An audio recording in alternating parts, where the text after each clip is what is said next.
Bonjour à tous, nouvelle petite vidéo d'autonomie. Aujourd'hui on revient encore une fois sur l'onduleur Victron et cette fois la vidéo sera consacrée sur la protection différentielle. Il s'agit de quelque chose de très important que vous devez bien comprendre et mettre en œuvre bien entendu si vous avez ce genre d'installation en autonomie électrique. Et même si vous êtes toujours connecté au réseau EDF, il y a quand même des choses importantes que vous pourrez utiliser chez vous. Alors vous savez tous sûrement ce que c'est c'est un différentiel. Son but c'est de protéger les personnes. C'est-à-dire que si dans l'installation électrique derrière il y a un courant de fuite, le disjoncteur va le détecter à 30 mA et il va couper. Il va couper le courant, donc mettre en sécurité l'installation et les personnes. Ces différentiels ne fonctionnent que s'il y a une bonne terre. Et là je vais vous montrer comment le faire fonctionner dans une installation en autonomie électrique. Je vais commencer par allumer l'onduleur. Le différentiel étant tombé, il faut réarmer pour avoir du courant sur la sortie. Donc là on a le courant qui arrive en entrée ici et qui ressort ici vers la multiprise. On a la tension qui est affichée par ce petit testeur. Ça c'est un testeur de prise qui permet d'indiquer si l'ordre neutre phase est respecté et puis si la terre est fonctionnelle, ainsi que de faire un essai ici. Donc le différentiel, on peut le tester, c'est conseillé de le tester tous les mois, donc dès qu'on appuie dessus, hop, ça saute. Et là, attention, c'est très important, on ne teste que le différentiel. Je vous montre. On arme le différentiel, on appuie sur le bouton test, ça saute, c'est super, on est content. On fait la même chose, on appuie sur le bouton test ici. Et oui, et là, ça saute pas. Donc là, là un courant de fuite, là, ça simule un courant de fuite, c'est-à-dire quelqu'un qui toucherait en fait la phase, un contact direct ou indirect, hein, même si, imaginons qu'il y a un courant de fuite sur une machine à laver ou un truc comme ça. Ben, il y a un courant, mais ça fait rien. Ça saute pas. Le différentiel, il voit rien, il s'en fout. Donc là, danger de mort dans ce genre d'installation là. Même si c'est flottant, là il y a un danger de mort. Voilà. Donc pourquoi ça marche pas? En fait, le différentiel, il fonctionne lui-même, mais parce que le circuit qui est derrière. Donc le circuit derrière n'est pas protégé.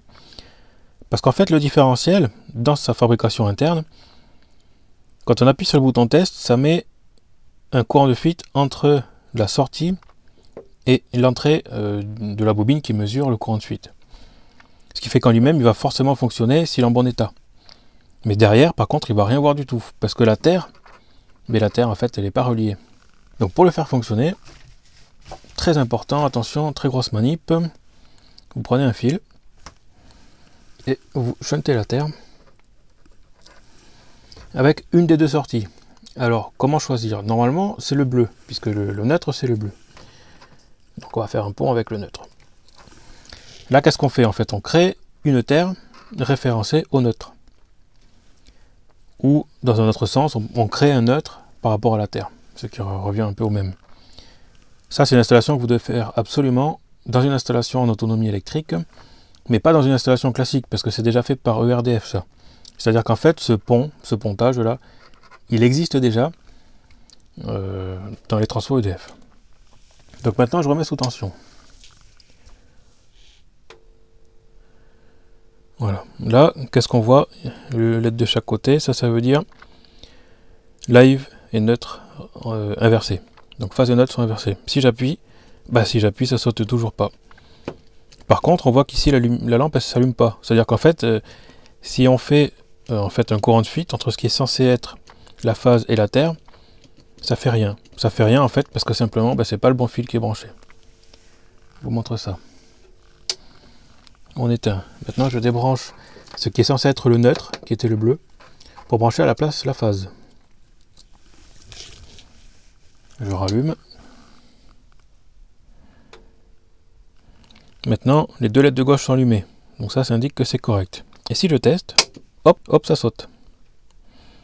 Et oui, parce que maintenant, on a créé une vraie terre par rapport au neutre. Donc voilà, ça c'est une petite démo de ce qu'il faut absolument faire. C'est bête, hein, c'est juste un fil à mettre, mais c'est hyper important. Alors pourquoi ça ne fonctionne pas en mettant sur le fil bleu qui est normalement le neutre? C'est parce que je pense qu'en fait les fils là-dedans sont inversés. Du coup, lui, vu qu'il teste avec normalement le neutre, en théorie, par principe, il est à gauche. La phase à droite et la terre au milieu. Et c'est possible que dans les multiprises bas de gamme, ce soit inversé. Donc du coup, quand lui il teste entre la phase qui est donc à droite et la terre. Et si les deux sont inversés dedans, du coup, il faut inverser en entrée. Donc, je vous remontre. avec le bon fil. Il indique ce petit testeur là, déjà la tension, c'est important, et puis surtout le sens des phases neutres et la terre. Là ça fonctionne bien. Si maintenant je recoupe pour inverser le fil là,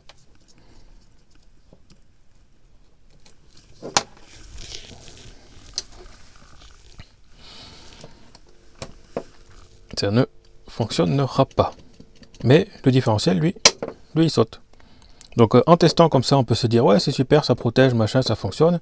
Mais en fait, ici ça fait rien du tout, quoi. Donc faites très attention à votre installation de terre. Alors pour cette histoire de terre et de pontage qu'il faut faire, certains onduleurs peuvent intégrer cette fonction. Et c'est le cas de celui-ci, puisque une fois ouvert, on peut regarder sur la carte de sortie, il se trouve qu'il y a 2 plots et un fil de terre à connecter. Alors ce fil de terre, il est là. Par défaut, il est connecté sur FJ1. C'est celui qui est en bas ici, là. Quand on regarde la documentation, on voit qu'en fait ce câble, ça veut dire que c'est un neutre flottant. Donc un neutre qui n'est relié à rien. Et à côté, au-dessus, on a FJ2. Et donc c'est ici qu'on va se connecter. Et maintenant, le neutre est relié à la terre, directement en sortie de l'onduleur. Ce qui veut dire qu'il n'y a en théorie plus besoin de faire le pont que je faisais tout à l'heure. Alors nous revoici après avoir supprimé le pont ici.